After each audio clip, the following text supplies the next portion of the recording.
vídeo do caminhão.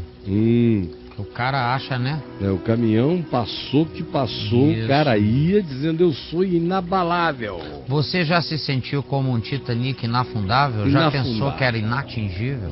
Eu passo. Aí Os o cara outros é porque não tem a manha, não tem o peso, não tem o treino, não tem autoridade, não decretaram antes, não oraram antes de sair de casa. Exatamente. E aí? Olha o tamanho dessa Scania em forma de pastor, cara. É mesmo, hein? Olha isso aqui. Isso aqui é trucado, 24 rodas. É mesmo, hein? É. É daquele tipo que conduz assim o estádio Mané Garrincha. Trabalha no Porto de Santos. No Porto Aquela de que Santos. Transporta containers. Containers. O negócio aqui é bruto, cara. É bruto. O sistema é bruto de meu. Até deu uma encostada na cadeira. É, né? Olha pra você ver o cara. O Gabiru lá ia ser sacristão da história? Gabiru é querubim. Querubim. Daqueles gordinhos, pequenininhos. É isso. Fada Sininho. Fada Sininho, se comparado com o negócio. Ó, Gabiru, como a coisa é braba. Gabiru, olha lá pro Joviano. Olha o olhar da Fada Sininho. Da Fada Sininho. E aí? Ele paga Disney. Hoje ele anda aquela estrelinha. O Gabiru? Perto desse pastor aqui. Porteiro do Magic Kingdom. Bom dia, Caio. Bom dia. Eu já fui assim, eu já pensei assim, e acreditei assim. E pior, ensinei muitos assim, Gabriruela. Olha, Gabiruela. Era uma época que eu estudei nas escolas de uma igreja que prega esse tipo de doutrina. E eu fui de cabeça. Lia os livros que eu comprava, com esses livros de grandes pregadores dessa doutrina, como T.L. Osborne. Deve ser irmão do Ozzy Osbourne. Osborne. Osborne tá com tudo no meio desse pessoal. Kenneth Hagin, Kenneth Copeland. Isso. E vivia querendo fazer o monte se mover. Eu queria literalmente ordenar o monte. É isso. Que se lançasse no mar. Denirim, né? Olha isso, cara. Denirim. O cara queria mover a montanha. É ruim. Tem um gato aí que diz é ruim. É ruim? Tem um gato que diz é ruim. É ruim? É ruim. Cara. É ruim. Tem um gato que diz, ó. Olha o gato pra ele. Aumenta. É ruim da Marlene, que tá falando. Vou mover a montanha, meu amigo. É ruim, né, Miau?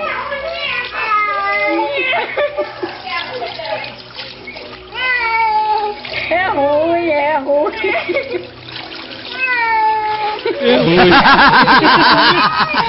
ruim.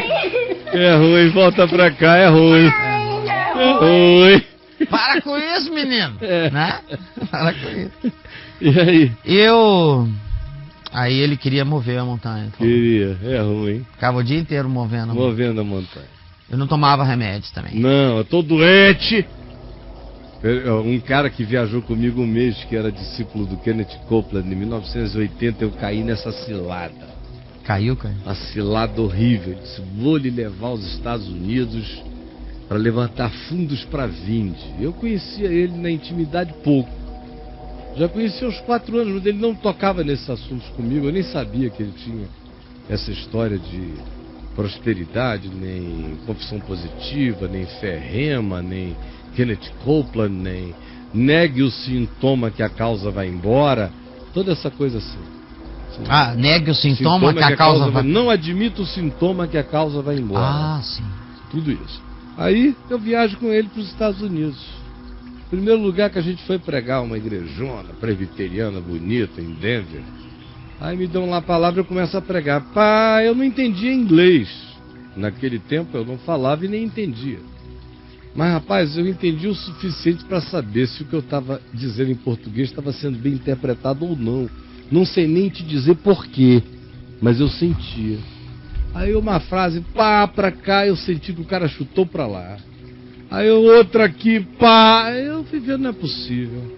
Lá pelas tantas eu virei pro pastor, que era um presbiteriano, Mark. que sabia um pouco de português, falei, escuta, o que eu estou dizendo aqui está sendo bem interpretado? Aí ele fez assim para mim. Eu falei, ó, então sai daqui, porque quem vai me interpretar é quem disser a verdade. Bom, esse cara ficou doido. O cara estava alterando suas legendas. Tudo, ele estava me Kenneth Reagiano pro povo.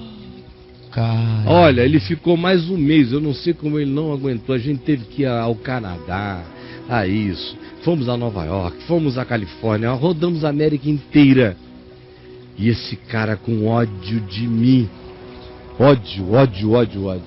A gente chegava no lugar, o povo ficava meu amigo, se encantava, carinhosos. Até a mãe dele ficou carinhosíssima comigo. E ele com ódio. Depois de 2 semanas de viagem, ou 10 dias de viagem, ele pegou uma febre e um catarro verde, que o bicho escorria, meu amigo. Escorria como cataratas desse tipo de catarro verde. Olha lá, isso aí, verde. Correndo, e febre. E eu queria medicar o cara, queria não sei... Quanto mais eu tentava ajudá-lo, com mais ódio ele ficava. Ele dizia, isto é sintoma. Eu não estou com febre, eu não estou gripado. Isto aqui é tentação de Satanás para minha palavra cair por terra, mas eu não estou doente. Ah, é assim? Tive que hospitalizar o cara sem estar doente.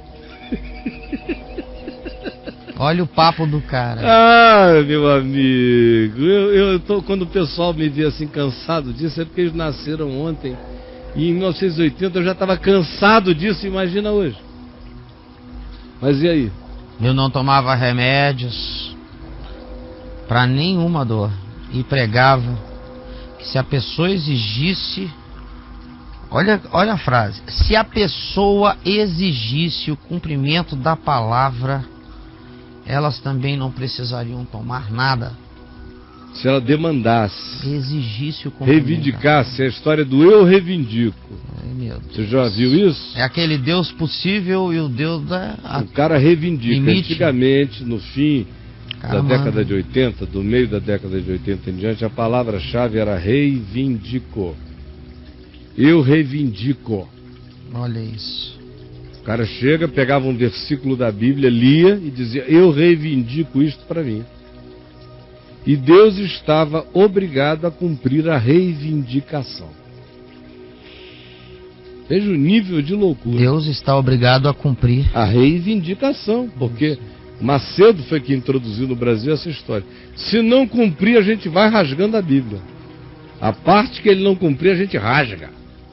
É, cara? É, ele anunciava isso em 80 e pouco. O cara exortando Deus, né? É, se Deus não cumprir, eu rasgo. Claro, num ambiente de 3 mil pessoas, sempre tinham lá umas 100 para cumprirem estatisticamente aquilo ali. Ainda que fosse num ambiente ateu, iria acontecer a mesma coisa. Aquelas 100 servem para provar que a reivindicação funciona. E os outros 2.900 são os panacas que vão dar dinheiro por causa de um dado estatístico que funcionou. Por causa daquela minoria ali. Qualquer um, em qualquer lugar. Se fosse o Buda dizendo a mesma coisa, ia acontecer a mesma coisa. Qualquer um. Tem gente votando no Imael? Né? No Imael, no Everaldo, no pastor Everaldo. Ele figura? É. Isso. Tá aí. Então, a proporção Everaldo. Tem gente para votar no Everaldo. Isso. O cara declara. Gol da Alemanha, e daí? Gol da Alemanha. É, pronto. E aí? Ele está falando. Ah, então vamos voltar nele aqui. A pessoa que também quisesse parar de tomar o remédio e reivindicar a cura, pararia com ele. Ele não tomava, e os que dissessem, pastor, me submeto e reivindico a cura, ele dizia, então vamos parar juntos. Aqui não toma também.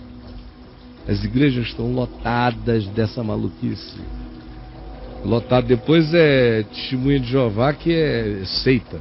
Porque não doa sangue, não faz isso, não faz aquilo. Mas a maioria das igrejas malucas desse país, que não tem nada a ver com os testemunhos de Jeová, são assim também. Você não viu aqui o pastor da Leninha, que perdeu o pé, com a vida toda atolada em pecado, em maldade horrível mesmo. Sim. Que o cara fazia. Aí, pisa num prego, indo fazer o mal. pé incha, vai para o hospital. A coisa fica tão grave que em menos de 5 dias ele tem o pé amputado. E aí quiseram dar remédio para tratar do diabetes dele. E ele diz que ele não é diabético, não toma remédio. Não toma remédio. Dá ordem para o pé todo dia. Vai perder a perna. Daqui a pouco vai morrer. E está chamando isso de confissão de fé. Não, isso é confissão de fetiche. Isso é só fetiche. Não tem nada a ver com fé. E aí? Aí ele fala assim, mais um dia, Deus me pôs no meu lugar. Ah, no dia que... Aleluia. No dia, amigo, que o caminhão... Olha, o caminhão afunda, uma doençazinha de fígado te pega. Na hora que o teu reto inflama e o cara diz, olha, parece ser cancerígena. Na hora em que essas coisas começam a vir, na mesma hora, os escânhas de presunção começam a ter que pedir misericórdia a Deus já dentro d'água. E aí, meu? E aí que é o seguinte, cara. Passa o caminhão. Quando uma simples brita atola o caminhão. O caminhão vinha passando, tropeçou numa britazinha ali, ó. Exatamente. Num gelo baiano que o deslocou. Exatamente. Um gelinho baiano. Pá! Pá! Ó, pá! Olha lá, ó. Pronto. O Senhor me permitiu uma dor de cabeça que eu não consegui dar continuidade no culto. Foi uma dor de cabeça que eu tive que sair no meio do culto e ficava me revirando na cama e esfregando minha cabeça no colchão até raspar a pele da testa. De tanta dor. Dor de cabeça. Fiquei por um pouco tempo louco. Mas minha mulher me deu uma dipirona sódica.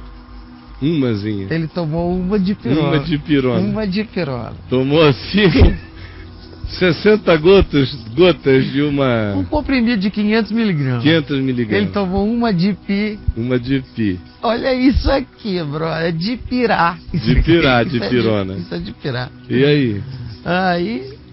E eu tomei. E em poucos minutos aquela dor me deixou.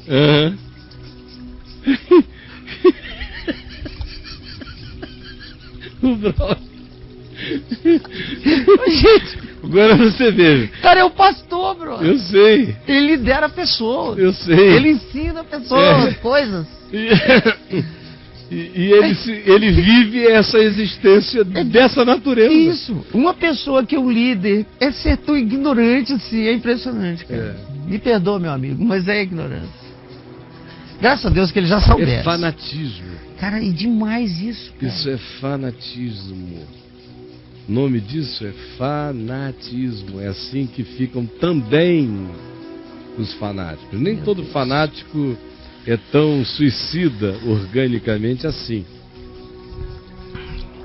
E aí, mas há fanáticos cujo fanatismo ganha esse contorno, esse traço. E aí, amigo? E aí, depois de tudo ocorrido, só me restou vergonha. E fiquei depois... Olha o que a dipirona... A dipiragem que aconteceu. Olha a viagem que ele fez. Olha a dipiragem. Eu sei que usa essa frase é sua. É a viagem que ele fez, brother. Foi a dipirona. E fiquei depois questionando minha fé. E por que aquilo ocorreu? Por que eu não tive fé para combater aquela dor? Que é isso, amigo? E se eu agir de acordo com a palavra? Como, amigo? Porque eu continuei com aquela dor. Aí eu passei a questionar a Bíblia, os livros. Isso, amigo? E resolvi ler toda a Bíblia novamente. Aí se ele leu toda a Bíblia novamente, é tão simples, o cara ir esbarrando. Começa na genealogia, que todo mundo gerou Cicrano e morreu. O que? Como é que é? Já começa na genealogia, todo mundo gerou Cicrano e morreu. Morre em seguida. Morre, vai morrendo. Pessoal lá de cima, né? Segunda coisa que você vai vendo, também na escritura, é a quantidade enorme de gente boa que morre de doença. E morreu. O exemplo clássico do cara, gente boníssima, cheia do Espírito Santo, que morre de enfermidade, é o profeta Eliseu. Lembra de Eliseu? Curava rio com sal, tirava veneno de panela, ressuscitava filhos de viúvas, botava exércitos estrangeiros para correr, tinha revelação de tudo. E curava doente. Cara. Eliseu é uma espécie de um Jesus do Velho Testamento do ponto de vista assim de curas e milagres. Olha só. Cheio de curas e milagres.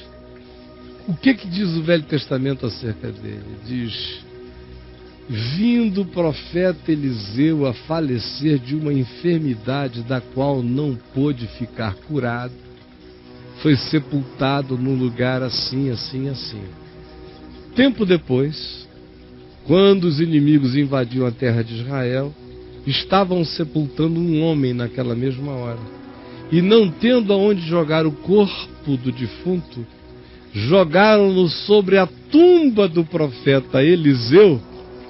E quando o corpo caiu sobre os ossos de Eliseu na tumba, ressuscitou dos mortos na mesma hora. O Eliseu morto era uma simbolização arquetípica poderosa e imantada dessa graça de vida, de modo que o defunto jogado sobre o corpo dele ressuscita. Agora, como é que esse cara, cujos ossos estão imantados dessa graça de vida, veio a morrer? Que foi o mesmo cara que viveu cheio de feitos, sinais e de prodígios. Como veio a morrer? Fazendo sinais e prodígios, morreu sem poder curar-se a si mesmo, de uma doença que o matou. E depois de morto, sem ter podido se curar, a graça que nunca foi dele, que sempre foi de Deus, se fez simbolizar quando jogaram o corpo de um defunto na sepultura dele e o defunto ressuscitou de entre os mortos, para ver que não tem nada a ver comigo, nem contigo, nem com ninguém. Nem com Eliseu. Nem com Eliseu. A graça é de Deus. E gente de Deus sofre, fica doente. Quando você, por exemplo, para não ir longe em outros lugares do Velho Testamento, vamos logo no Novo, você vê Paulo falando de Epafrodito, que ficou doente. Doente, que foi morrendo, e Paulo diz que ele e os amigos ficaram em intercessão para que sobre nós não viesse tristeza sobre tristeza. Com efeito, ele disse, Epafrodito foi tirado de dentro da morte, significando dizer que eles oraram e não houve nenhuma cura espetacular, não. Epafrodito foi lá dentro e foi convalescendo devagar, como qualquer outro doente, até que se recuperou e não teve nenhuma cura milagrosa. E Paulo não ficou achando que a fé estava fraca. Não é porque ele podia chegar em Icônio e Listra, encontrar um homem que tinha fé para ser curado e dizer, põe-te sobre o pé em nome de Jesus, e o homem ficou curado, que ele tinha que sair curando todo mundo, nem a ele mesmo. Ele diz, escrevendo em Gálatas, no capítulo 3, que ele dava testemunho de que chegou entre os Gálatas com um problema nos olhos tão horrível, que se os Gálatas soubessem fazer transplante ocular, ele tinha certeza que eles teriam arrancado os próprios olhos deles para doarem a Paulo, para que Paulo visse. Enquanto isso, Paulo pregava e um monte de gente era curado de cegueira mental, psicológica e física. E ele mesmo carregava uma conjuntivite crônica da qual ele não se curava.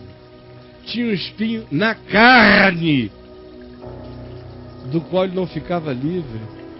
Pelo amor de Deus, os caras não aprenderam até hoje que o poder de Deus se aperfeiçoa na fraqueza. E que a glória de Deus é justamente essa, que o homem doente cura o enfermo. Que o homem fraco ora por aquele que está morrendo e o moribundo levanta de entre os mortos. Que meu pai, por exemplo, que andava de muleta, orava toda hora por cancerosos, por estéreis, por gente com todo tipo de moléstia, e eles eram curados na hora. E meu pai nunca achou que aquela perna dele era um problema para ele pedir qualquer coisa a Deus.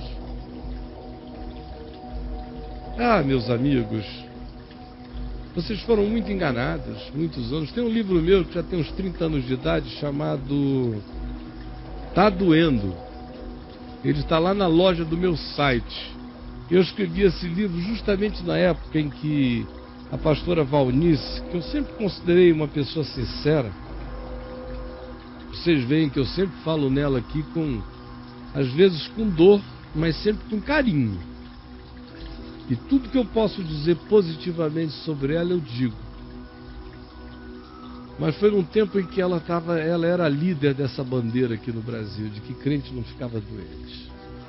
Meu Deus, fez um mal danado a muita gente. Eu escrevi esse livro aí numa tarde, eu acho. Uma sentada. Porque era muita gente angustiada, gente com culpa de dizer que estava doendo. Aí tem que haver uma calamidade. Nesses ministérios onde o líder diz que ninguém fica doente, o filho tem que adoecer, a filha tem que adoecer, os melhores amigos têm que morrer, a própria pessoa tem que ficar doente e não conseguir ficar curada por palavras de autodeclaração para ver se elas caem na real. Tem gente que cai. O pior não é isso. O pior é que tem gente que fica mais hipócrita ainda, que fica sabendo que não é assim, vai para o hospital escondido, procura médico escondido, sim, se trata escondido e a igrejinha toda fica na miséria. Fica na dipirona proibida. Não dá nem para dar dipirona para os crentes. E aí? Se for doença mental, aí aqui não tem jeito. Psiquiatra é do diabo, não, mas aí doença mental é possessão, o cara tá no demônio, é demônio. Não tem jeito, crente não sofre de problema mental. Problema mental é demônio. Nenhum tipo de fraqueza mental. Filho de crente nunca terá esquizofrenia. Filho de crente não sofre de epilepsia. Crente não sofre crise epilética. É nesse nível de obscurantismo da idade das trevas que boa parte da igreja evangélica existe até hoje. O pessoal usa Facebook, mas a cabeça deles é do ano 700 da era cristã. É idade das trevas. Estão nesse nível. Facebook e idade das trevas na cabeça. É como está essa geração. E aí? Aí resolvi ler toda a Bíblia novamente. E o Senhor Deus me abriu os olhos, aleluia. Amém. E hoje, cara, eu sei que eu estou com ou sem saúde. Eu sei que se eu estiver, ele escreveu de frente. Porque, olha, eu sei que se eu estiver com ou sem saúde, Deus continuará sendo meu Deus. Por quê? Por quê? Por quê? Por quê? Por quê? Porque se vivemos, para o Senhor vivemos. Se morremos, para o Senhor morremos. Quer, pois, vivamos ou morramos, nós somos do Senhor. Acabou. Morte não me separa de Cristo, doença não me separa de Cristo, nada pode me separar do amor de Deus que está em Cristo Jesus. Acabou. O resto é invenção de bruxos querendo vender dificuldades insuplantáveis, apresentar dificuldades insuplantáveis para venderem curas e esdrúxulas para a idiotice humana. E aí? Aí ele fala assim: Deus continuará sendo meu Deus. Amém. Porque eu sei que não sou melhor do que ninguém. Amém. E é como Jesus disse: o nosso sol nasce para todos e a chuva cai para todos. Uhum. Aí ele fala um pouco de Deus e tal. Ele fala assim: obrigado, Caio, e encontrei você. Amém. Em meio a críticas de outros pastores contra a sua pessoa. Isso me despertou curiosidade. E pesquisei sobre você e vi o quanto você sofreu injustiças, e pensamos que, de modo parecido, sobre o Evangelho. Quero acompanhá-lo. Amém. E junto com você batalhar por o Evangelho da Graça. Então, mais uma vez, obrigado. E depois ele escreveu assim: hoje eu ensino que tudo que ensinei anteriormente não tem nada a ver mais. Mais uma vez, obrigado. Eu queria pedir duas coisas a você. Pega esse meu livro aí, Tá Doendo, e leia. E outra coisa, adquira o meu livro Espírito Santo, o Deus que vive em nós. Espírito Santo, Deus que vive em nós. Ambos na loja do site. Faça isso. Consuma isso. processe isso, entenda isso, pratique isso. Leia com a palavra aberta. O que você encontrar ali que não tenha respaldo honesto de Jesus, jogue fora. Mas eu duvido que você encontre qualquer coisa. É evangelho, de ponta a ponta. Vá, por favor. E você e tantos quantos estejam me vendo agora, leiam esse material, entendam, para o bem de vocês mesmos e para que vocês sejam libertadores de outros milhões que vivem no mesmo estado de angústia. E é horrível viver nesse estado de angústia. É doente, como se a doença fosse uma maldição e como se não experimentar uma cura milagrosa fosse sinal do abandono e da rejeição de Deus para conosco. Nada poderia ser mais perverso. E aí? Caio fez o que pôde. Essa sou eu, Caio. Sofrendo intervenções, né? Não é assim, é assado. Todo mundo se metendo. Se metendo. Eu fui tão estuprada, ela usa essa palavra, pelo sistema religioso no qual havia de estar no padrão gospel frescurento, que hoje eu perdi minha identidade. Mas pela graça de Deus e por vocês tenho voltado à luz e emergindo para a realidade. E sei que ainda tenho muito o que fazer. Ainda não fiz nada do que sou capaz. Ore por nós, Caio, pois preciso de oração para voltarmos a ser o que Deus sempre quis que fôssemos. Olha só, minha querida, basta você não ficar preocupada com nenhum processo. Basta você ouvindo a palavra, deixa a palavra lavar sua mente, tirar esse lixo, vai tirando, vai limpando suavemente. O sol da justiça vai entrando, as sementes da verdadeira vida do Evangelho vão brotar no jardim da sua alma naturalmente, não tem que fazer esforço. Basta não fechar o entendimento e mantê-lo aberto. Aí você vai compreender cada vez mais. Porque é impossível que você não venha compreender. É impossível.